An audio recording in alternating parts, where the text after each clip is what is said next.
Hi, I'm Danger Dan Jers, the host and GM of the D&D Real Play podcast, D&D Dark. Join us on Wednesdays for an absurd, over-the-top comedy horror adventure, starring some of history's most infamous monsters. I'm Ben Magnet. I play Mary Frankenstein, our barbarian. I am Daniel Cruz. I am playing Imhotep the Mummy, our cleric. I'm Jordan, and I play Larry Talbot, a lycanthropic warlock. I am Grayson, playing Jet Griffin, the Invisible Man, the party's rogue. I am Aaron. I play the Phantom of the Opera, our bard. For more information, go to dndarkpodcast.com and listen to us anywhere you find podcasts.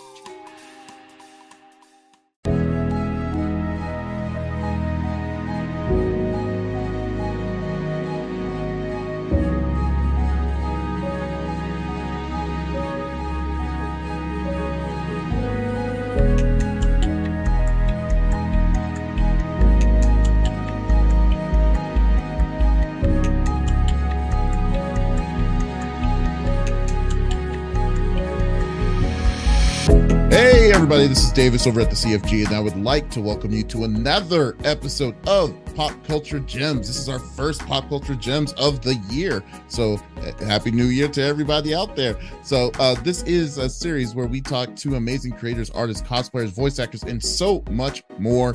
If you like the interviews we do with terrific guests, give us a thumbs up and subscribe to our YouTube channel, the CFG channel, or you can either go to our main website, confreaksgeeks.com, to not miss an episode. Today, I am with a wonderful singer, actress, and voice actor in the anime slash acting world.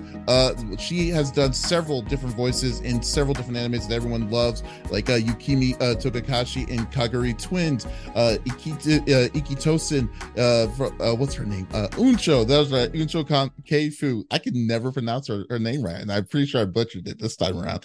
But she was in Ikitosen, as well as Rindo Kobayashi in Food Wars. I would like to welcome Morgan Berry to the show. How are you doing, Morgan? Hi, I'm good, and I'm happy to be here. Good. I'm glad that we were able to talk. So it's really cool, and welcome. Yeah, so let's just get into it. So what is your story? Like, what made you want to become a voice actor? I love acting. I've loved acting since I think middle school, really, when I got involved in theater, my school's theater department.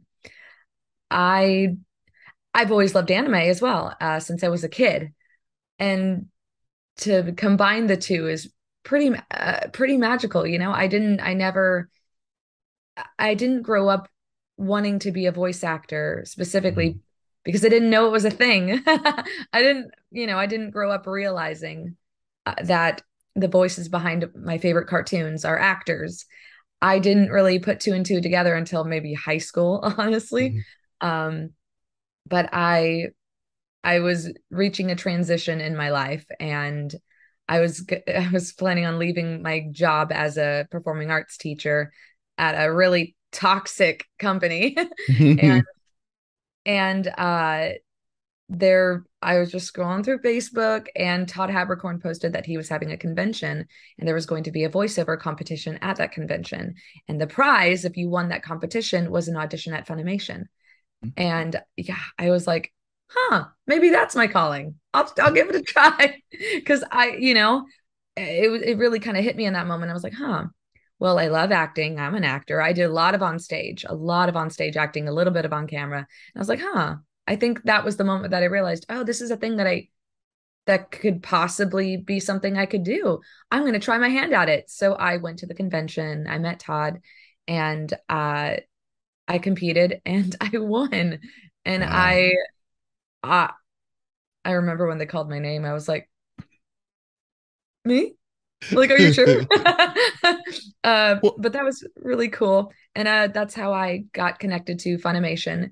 And it was my first voiceover gig ever.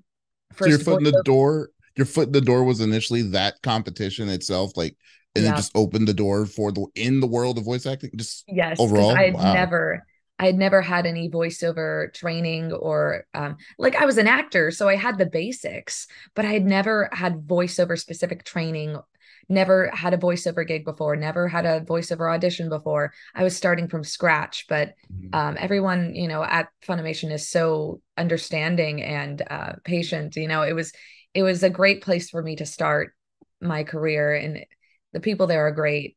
And Mhm. yeah, that's how it all started, a Well, competition. what year was that? Like how long ago was that? No, That was, I believe, November 30th, 2013. oh, that is impressive. That's just that is very like I've heard so many different stories of where you come where you come from and like how what led to it, but to say like that the way that you went, that's pretty original, I will say. That's very, very original. I owe a lot to Todd. Oh yeah. And I mean, and like you said earlier, you are originally had a theater background before getting into voice acting itself. Like how was the transition from being a stage actor to getting behind the mic and acting that way? Well, I mean, it's definitely a different environment. It's just for anime in particular, it's just one person at a time, usually when it's a named role.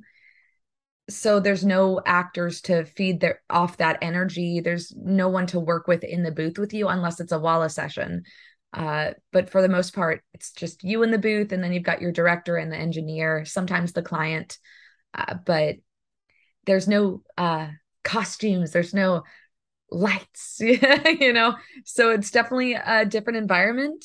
I'm very used to working on stage and feeding off the energy of the audience and their reactions to dialogue, and using that on stage. But I mean, with voiceover, you don't really get that unless Mm-hmm. it's prelay, because with prelay sessions, you're with your fellow actors. But for anime, it's typically just you. So there is that difference. Yeah. Well, I mean, did you I mean, do you feel like it's more, I wouldn't say laid back, because I mean I went but rather it feels like there's a different kind of pressure between Oh yeah, stage to voice acting itself. Like I mean, because it seems like you're saying you're on your feet. You have to think on your feet when you're on stage, but that's true. like yeah, but in the voice acting side, like I mean I'm sure there's a different kind of set of different kinds of pressure there is, but was there any kind of crazy transitions towards that, I mean between that kind of frame of thought, or was it like I mean, I suppose with remote work, with remote recording, there's the technical aspect that I had to get Mhm. used to. But other than that, honestly, not really. Oh, I'm grateful that I don't have to memorize lines. Oh, that's uh, something. Although, I mean, if it was performance capture, I would have to memorize, but I don't have a lot of that coming my way right now. So I right. don't really, I mean, the script is right in front of me. So, and I admittedly, I think one of the hurdles at the start was cold reading something for the first time and stumbling on it, is definitely common. But the more I did it, the more work I booked, the better I got at it. So I'm a far better reader out loud, I guess, now. Yeah, yeah, I bet. I definitely bet. And excuse me. And what were some of you said you liked like anime and stuff growing up. Like what were some of your favorite anime series growing up that you like remember watching? Like what anything that inspired you or anything like that? I was obsessed with Pokemon. Obsessed. Absolutely obsessed. It was my first obsession ever. Oh It wow. was. Like the original Pokemon series, or oh Yeah. my gosh. Oh my Yeah. god. And then of course there's also Digimon and Yu-Gi-Oh! Mhm. The stuff that you could get without cable. That This was, yeah. the stuff that's in the WB mornings on Saturday Yes, that was mornings. it. Yeah. I know exactly what you're talking Yeah. about. Yeah, the one at Yep, like eight WB or nine Kids. o'clock in the morning. Yeah. Yes. Oh man. What was your did you have any like a favorite Pokemon, anything like that? Like what got you, like what made you so obsessed in Pokemon? I don't know. I just thought it was cool. It It's a just cool clicked. concept. Yeah, I always loved Eevee, and all those evolutions are so cool. Um, but I think nowadays I'd say, I mean, Eevee's great, but I love Phantom. Oh I love yes. Phantom. I think Phantom's my current favorite Pokemon. So creepy and cute at the same time. I gotta take a look at this one. I don't know what that Yeah. like Phantom, And the you said? lore behind Phantom is so creepy. I'll let you read it. Okay. I want to see your reaction. I haven't looked up. I'm looking up. Yeah, man, Pokemon lore is so weird though. Like Yeah. there's some of them. Oh, Yeah. okay, let's see. Is this saying it right? Phantom PH, I believe it starts. Yeah. Yeah. Like Phantom. A ghostly Pokemon possessing a tree stump. Its black body is wispy with nubby arms covering its head. And a small brown tree. Oh, wait, it stopped. What? Why did it stop the synopsis? Okay, here it is. Okay, stump wavy brown. Its red eyes was visible through two holes in stump. Its mouth. Wow, this is pretty scary looking sounding. Other way describing this, there are two small green leaves there. Was created by spirit possesses a tree stump. It said that spirits is that of a child who became lost in the forest and died. What? This is a Pokemon? Oh Yep. my god! I know it's dark. It's so dark, but you can see a picture of it, right? Oh yeah, I It's do. cute. It's cute. I just want to It hold has, it. I it just has want to a hold him.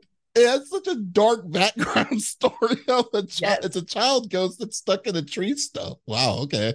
Wow, that's crazy. Man, that's cool. Yeah, it is a nice Pokemon. I will admit to that.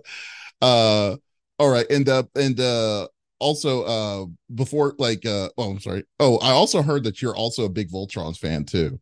I am. I Yes. am. Like, did you have a favorite? Like, who was your favorite lion and why? Oh, okay. So yeah, I'm a fan of Voltron Legendary Defender, Mm, particularly the new one on Netflix. Well, I guess it's not really new anymore. It came out just a few years ago, but my favorite, I don't know if I have a favorite lion, but I do have a mm. favorite paladin. I love Oh, who's? Lance. Oh I God. love him. I love the characters like that. They're the jokesters, the comedians.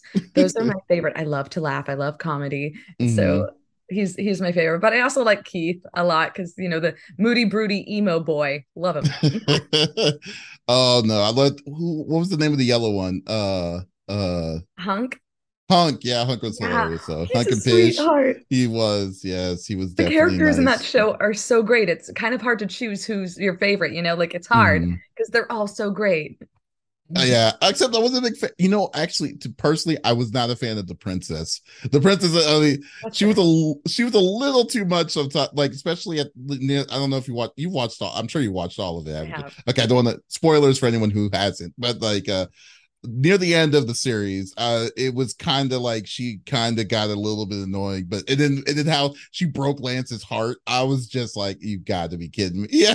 I'm still so mad. I am still so mad, but here's the thing, I don't ship them. I uh don't.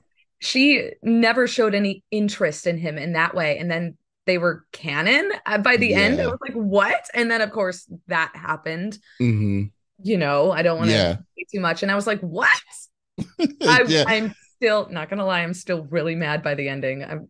It felt incredibly forced. Like you're right. Like there was absolutely like she was quite clear initially, like a long time ago, like prior to the series, that that's not where she was at. That's where what she was doing. That's her focus was something where it was more bigger, more important. Yep. And then all of a sudden, and then the last series, it was like, oh, okay. It's like, oh, now I can start. Now I start. I might be having some sort of feelings for him, but yeah, no. But I don't Princess is even think doing she, I don't even think, I didn't really sense any feelings even at the end of it all. But you know no. who I did sense had some feelings? Oh, who? The sunset scene. Oh my god. Come on. Okay. There was that sunset scene. Come on. Clance should have been canon. Let's be real. Okay, well yeah, there, yeah, I will admit that that one was very should have been very canon indeed. I agree. Blue Okay, boy cool. and the red boy. I love them No, so much. Blue Boy and the Red Boy. But the fight between, like, they just love fighting between each other, but you knew that they were like, they had each other's back. I Yeah. definitely They fight like an old married couple. already for like years. I mean, for seasons. So you're right. Mhm. They Oh, probably but then that's they gain an understanding of each other by the end of it. And I'm like, y'all should be getting married. Oh man, I missed that series. You're right. That series was great. I was thinking like when I saw it, I was like, this is because like I wasn't like on board with old school Voltron. I mean, it was all right, but it wasn't like It was didn't really dark. click. It was really dark, yeah. But I love the corniness that they like literally describing what is happening when the robot's being built. Like he's just like, oh, legs, arms, and I'll form the head. I'm like, why are you Yeah, telling go anyone lion. this? Right? No, Voltron, no, but new Voltron, Netflix Voltron, great show. Small kinks, but great show. No, totally. I was just interested in wanting to see what you liked with Lance, but Lance, I could see. Yeah. He's so bubbly and funny and yeah, I love that. Hmm. I love that kind of like I tend to really like characters like that. Like I actually just I have a new obsession now. I started watching Rise of the Teenage Mutant Ninja Turtles, and it's on Netflix. I don't think all of the episodes are on Netflix, but most of them are. Uh-huh. Uh I love Leo. I love him so much. Like in But is it every kind of other weird though? Like, is it weird to not see him as a leader though in that one? Because like, isn't how Raphael the much have leader you in that one? seen? Have you I've seen the only movie? I've not seen the movie. I've Gotta watch only the movie. seen yeah. Watch the movie. I should watch the movie. Watch the Okay. movie. It's on Netflix. Okay. Okay. Yeah, I've only seen like 2 or 3 episodes of it because my friend was the storyboard writer of it. And Nice. I was like, oh, this is weird to see. Like, this is too much. I'm so It used makes to sense though turtles. when you watch it. It's great. Oh, I love it. I'm obsessed. I love it so much. And this Leo in particular is so different from every other TMNT Hmm. iteration of him. I love him. He's so funny and just oh he God, I actually love has characters like he actually that. has a personality more than being like a leader of the team, like or like is he actually is he a little bit like not as serious as what he normally is, or Oh my gosh, he's the opposite, really. He is wow. the jokester. He the comedic relief, the one who always makes puns, and I'm like, yes, I over love Michael it. over Michelangelo, like is he Oh my gosh, that's the funny thing though. I've never really been a TMNT person, but I've Mhm, seen, before I had seen a few episodes, I guess here and there. And Mikey was my favorite whenever I watched it, the few times that I did, because he mhm. was the funny one. And Yes. but with Rise, Leo's the funniest in my opinion. Well, I also love Donnie. I love how they wrote Yes. Donnie. I, I think they're my two favorite. Leo and Donnie are I yes. need to put that on that. You said it's on Netflix now? Like is the whole Yeah. series on Netflix or is it just the movie? Uh most of the episodes are on Netflix. Although Okay. if you want to watch them in order, you can, in a certain order, Uh-huh. in an order that makes more sense. You definitely have to look up the Wikipedia and watch them in that order. But Wow. some of the episodes have like two episodes within the so you have to like fast forward to certain episodes. It's a What? little hard to Oh watch on wow. Netflix. I Oh, mean, okay. really. But at the same time, well, some of the episodes there's like maybe 3 or 4 episodes that I couldn't find on Netflix for some reason, but you can find Mhm. them on like the website Nicktoons. I don't know. I ended up because Okay. of that, I ended up buying all of the seasons on Apple TV just so I Oh could my have all of it. goodness. You I'm must obsessed, you okay? you're hooked on it. I'm Okay. hooked. Well, I'm very hooked. all But right. Well, yeah. if you say no, if you're saying I should definitely should I watch the movie first or is the movie gonna would the movie Movies spoil after. it Watch the movie after. after the whole series? Okay. I'll Yep. definitely okay. Well, if you're saying it's good, and it's especially because like Oh, it's I did so not good. oh man, like that would be I would like to see the way how the turtles how I mean it's really different. I'm OG. I'm from the original 88 turtles and stuff. So just to say, oh, we're gonna switch it up with Wrath being the leader and all this stuff.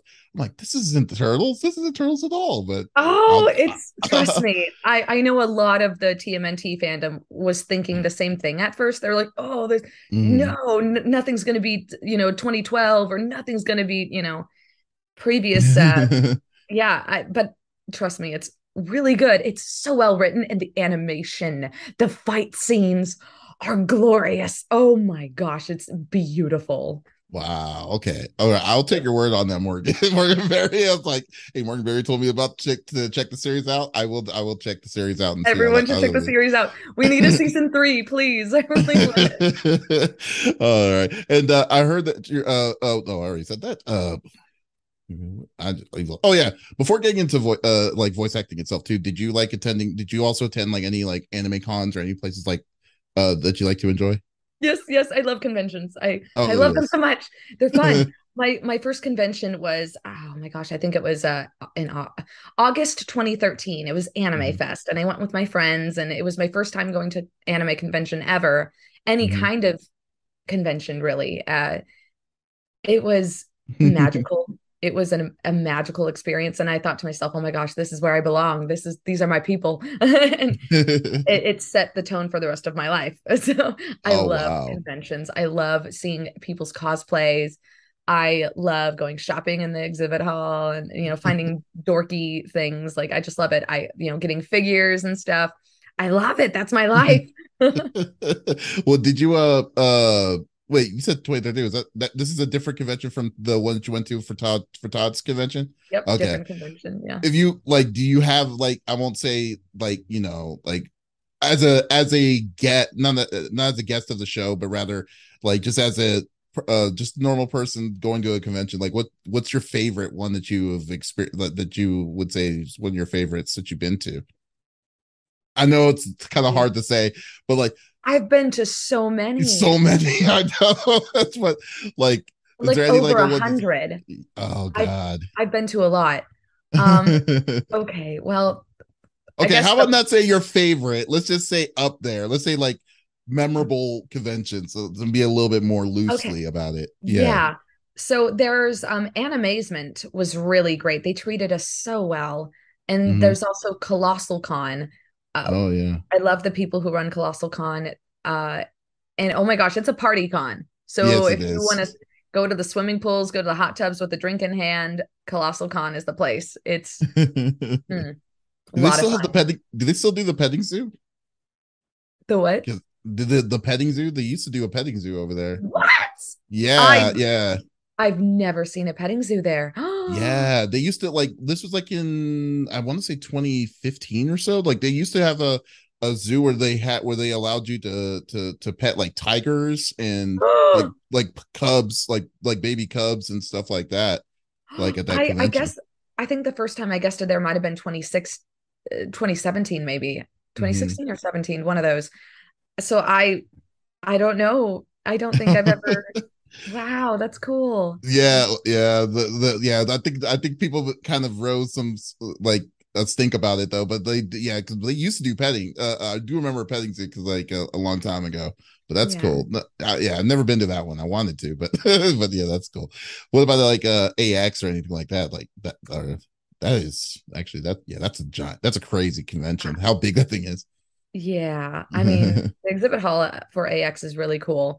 And the Mm, artist alley is really cool. mm, Um it they don't really have a cap on people though. yeah. And they don't treat their English voice actors very well. So Oh, okay. Wow. Okay, I did yeah. not know that. Okay, well, Yeah. we'll leave So it at I don't that. I don't have many of us English voice actors have strong opinions about AX and they're not good. Oh, yeah. In a way, I'm not surprised because I actually have the same kind of things because with their press. Because anyways, we'll move on with that. But like also like some people may not know this about you, but you also are an excellent singer. So I've like listened to some of your like anime covers that you have done, and they are incredibly lovely. And like how long? Yeah, yeah. Like how long have you been singing? Yeah, just singing. Well, I've been singing since I was a kid, but as far as anime covers, again, 2013, like December 2013 is when I started uploading covers on YouTube. So 2013 was a huge year for I me. was gonna say 2013 is like a magical year. I mean, it just totally Yeah. shifted. Wow. Okay. Yeah. Yep. But I've been singing since I was a kid. Oh Uh wow. I don't know. I didn't have any formal training really. And even the choir that I joined, Mhm. um, not the greatest training. So Mhm. so I mean I'm self-taught, I guess. I hate that phrase, Yeah. self-taught. I hate it, but I really did kind of jump into singing without proper training.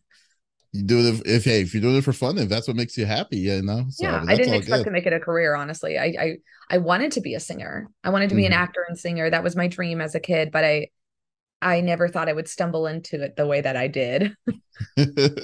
I mean, like seriously, like I was listening to some of the to some of the covers that you've done, like the Naruto and some other and some several other ones, and I was like, oh wow, this is like, yeah, you got some pipes. I will definitely say, Thank you. yeah, and I mean, I can just only imagine the process of like making a song originally from like Japanese to English. Like, I mean, what is the process of making one of those anime covers that you do that you do? I find translations online and I adapt the lyrics from those translations. I adapt Mhm. the lyrics to for the syllables to fit the notes of the original vocals because I want it to be as close to the original as possible. Mhm. And I, of course, want to stay true to the lyrics as well. And I actually have a friend who speaks fluent Japanese. So if I have questions, I know I can go to her. So that's nice. That's convenient. Very But much yeah, so. I think that's honestly the hardest part is the adapting of the lyrics. But I'm picky. I don't want to hire anyone to do it because I'm picky and I'm proud of the lyrics I've come up with.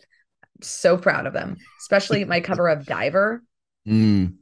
Oh, Those you are do that. mine. I adapted those lyrics. No one else you know, oh my gosh. Yeah, I'm proud of myself and the lyrics I've come up with as far as adaptions. So Mm. yeah, I don't Yeah. know if I really trust anyone else to do that.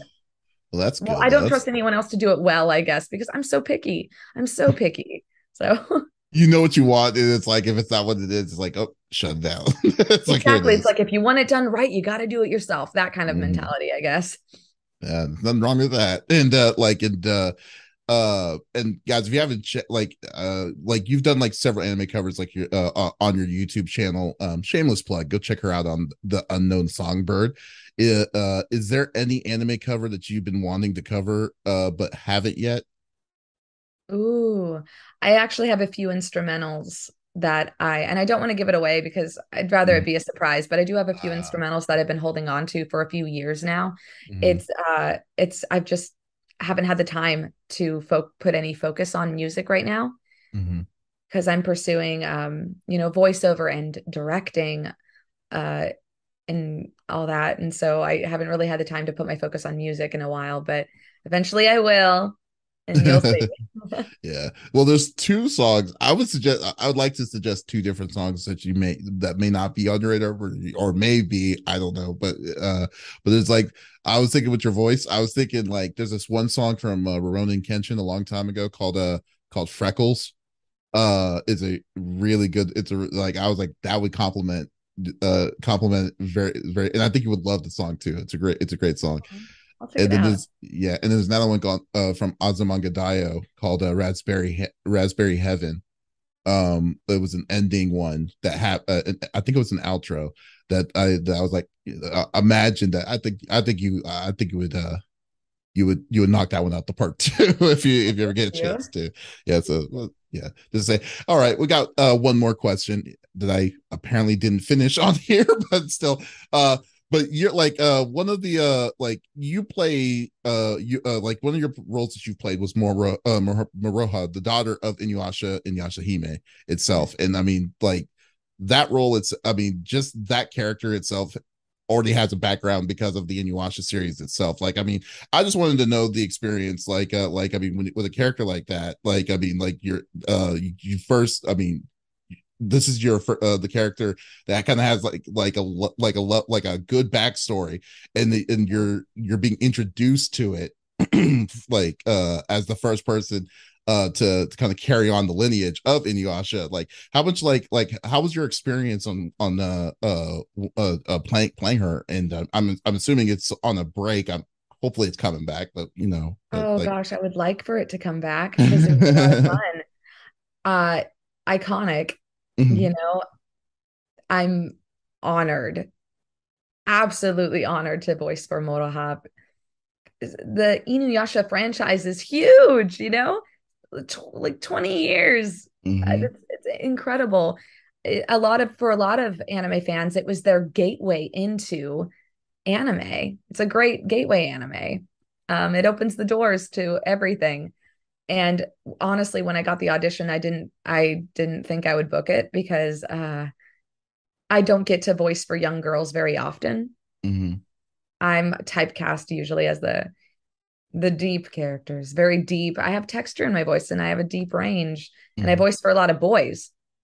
But girls, young teenage girls, not usually. And so when I got the audition, I literally said out loud to my just like, I'm not gonna book this. Like what?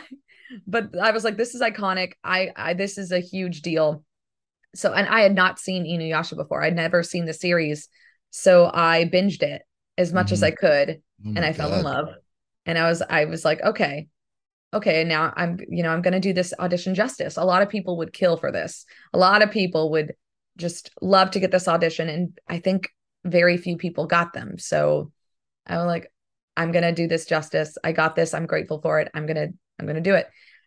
Uh, I did my best. And then I got a call back and they were like, we loved your comedic timing. We loved it. It was great. Now just, send it again. Here's an extra scene and just less tomboy. And I was like, okay. Less tomboy. Yeah, that was the note. And so I did it. And then I booked it. So that was cool. I'm really Wow. grateful. I'm so grateful to be a part of that franchise and to voice for someone as fun as Moroha. She's so much fun. She I is. love her. She's the most fun I've had in the booth. Oh, really? Oh, wow. So Yes. yeah. So hands down, your one of your tops, your Oh top yeah. top favorite. Number Oh, one, wow. honestly. Yeah, for real. That is great. Great to hear. Morgan, thank you so much for stopping by. I really appreciate you geeking out with me today. Just before we go, I just want to know, is there any like events or any places that you're planning on going, like convention wise, that you're going to be a guest that you can announce? I don't want you to get in trouble or anything. No, it's okay. I have a list, but I'd rather people stay informed on my Twitter and Okay. just stay updated because I will be posting a full list soon. Mhm. And I frequently update my website as well. If you go to themorganberry.com and go to events, there should be a link there that'll send you to a list of conventions that I'm going to. And Oh, yeah, okay. and feel free to follow up with me on Twitter at the Morgan Berry. Perfect. Perfect. It's serious when you have the V in front of your name. I thought it worked both ways, the Morganberry, the Morganberry. Oh, so great. But Morgan Berry, thank you so much for stopping by. And as always, guys, if you love these interviews that we like to do with awesome guests like Morgan Berry, you can also check us out on our main website, confreaksgeeks.com, to check out the full library of all the other all the other previous episodes that we've done, or we are on all podcast services. So once again, this is Davis signing out. Y'all, take it easy.